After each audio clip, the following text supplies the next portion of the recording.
এবিএমচিৰ সভাপতি টাইছন হুছেইন হাগ্ৰামা মহিলাৰ দালাল বিটিআৰ পৰ্বতৰা মদাতিত এখন সাধাৰণ সভা উপস্থিত হৈ বিটিচিৰ ইএম ৰঞ্জিত বসুমতাৰীৰ ছাত্ৰ নেতাগৰাকীক এনেদৰে কটাক্ষ কৰা পৰিলক্ষিত হয়। এইসকল লিডাৰৰ কাৰণে মুছলমান ৰাইজক দীৰ্ঘদিনে ঠগিছে হাগ্ৰামা মহিলাৰীয়ে। বিগত 17 বছৰত এখন মুছলমান পৰিয়ালক ভূমিৰ পট্টা প্ৰদান কৰা নাছিল হাগ্ৰামা মহিলাৰীয়ে।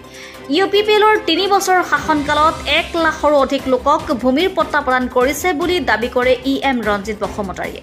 মহিলাৰীয়ে বিটিচিৰ সাধাৰণ লোকক ভূমিৰ পট্টা প্ৰদান নকৰাৰ বিপৰীতে নিজৰ শাহুৱেকৰ নামত 150 বিঘা ভূমিত চাহ বাগিচা বনাইছে বুলিও মন্তব্য কৰে ইএম গৰাকীয়ে।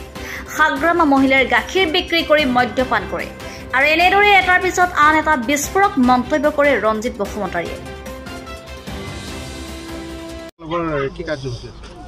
আমাৰ বৰ্তমান য'ত নেকি এইটো বৰষুণত মানে বাৰিষাৰ বতৰত যেনেকৈ বৰষুণ দিয়ে ইলেকশ্যনৰ সময়তো পলিটিচিয়ান আহিবই, গতিকে আজি MP ইলেকশ্যন হ'বলৈ গৈ আছে। 7 তাৰিখে আমাৰ 3rd ফেজটো হ'ব।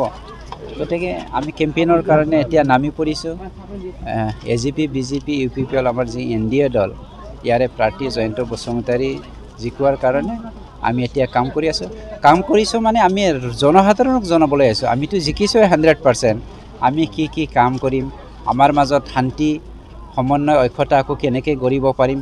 যি শান্তি সমন্বয় ঐক্যতাটো হাগ্ৰামাই ধ্বংস কৰিছে আৰু ধ্বংস কৰি পেলাই মই এটা কথা অথনিও ক'লোঁ যে হাগ্ৰামাই যেনেকৈ ৰুক্মিণীৰ বস্ত্ৰ হৰণ হৈছিলে, সকলো জাতি জনগোষ্ঠীৰ কিন্তু হৃদয়ৰ বস্ত্ৰ কিন্তু তেওঁ হৰণ কৰিছে।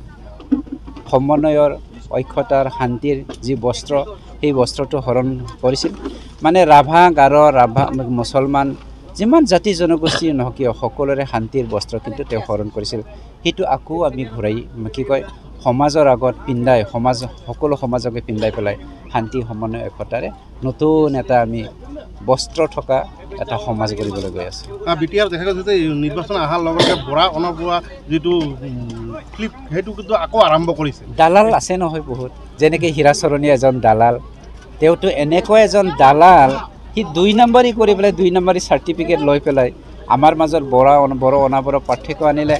বড়োসকলক লৈ পেলাই হাগ্ৰামাই পলিটিক্স কৰিলে, অনাবড়োসকলক লৈ পেলাই মানে হীৰাচৰণীয়া ডাঙৰে পলিটিক্স কৰিলে।